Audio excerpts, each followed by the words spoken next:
Hi guys! Before I start today, I have a confession.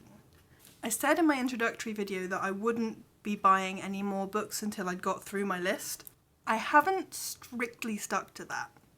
In fact, I've bought quite a lot. You can see a few of them up here. But I did say that gifts are an exception, and I bought all of these with gift cards, so that counts, right? Today I'm reviewing Glass Sword by Victoria Aveyard. It's going to be quite difficult to do this without spoilering the first book, so fair warning, if you haven't read Red Queen and you don't want to know how it ends, you should probably stop watching about now and go and read it and then come back. Okay, are we good? We're good. Glass Sword starts immediately where Red Queen leaves off, within the same scene, with the same characters, in the same setting. This means that there's a continuous narrative rather than the two books being discrete events, and it fits with the way the story is told from Mare's point of view as an account of her experience.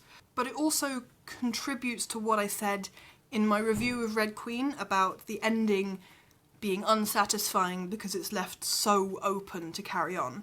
This book follows Mare and Cal and their newfound allies as they escape from the evil King Maven and join the Scarlet Guard, and they go hunting for others like Mare who have red blood but also have powers, people that they call New Bloods. It has a very different feel. It's showing a different side of the world from the high-class, luxurious palaces of the first book. It's much more gritty, and the general discomfort of the characters and the situation comes across quite well. However, it does at times slip into the trap of being overly angsty, which is a risk of the first-person narrative and particularly seems to happen in this genre. I get that this is part of the character. She's a 17-year-old who's had her whole life disrupted and caused a lot of very violent mayhem. Of course she's going to be upset. But when you let several chapters pass without any significant action so that the teenagers can angst over each other, it doesn't exactly make them more likeable. It is entirely possible to write good romance without doing this. It also feeds into making the story feel more generic. Red Queen, I think, just about managed to avoid that, but Glass Sword has dropped a lot of the aspects that made Red Queen more original, and frankly more interesting.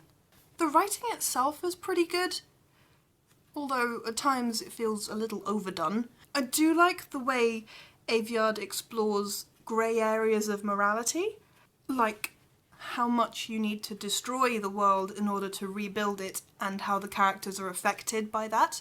She certainly has potential as an author, but I feel that her writing has room to mature in some aspects. There's more of this series to come next year, and so there's plenty of room for it to get better, and I really hope it does because there's potential for it to be very good.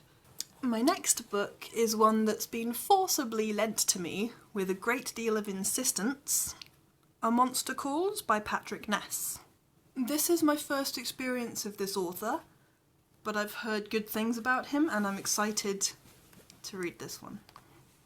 I hope you've enjoyed my review. If you have, please click the subscribe button just here, and I'll have another video for you next week.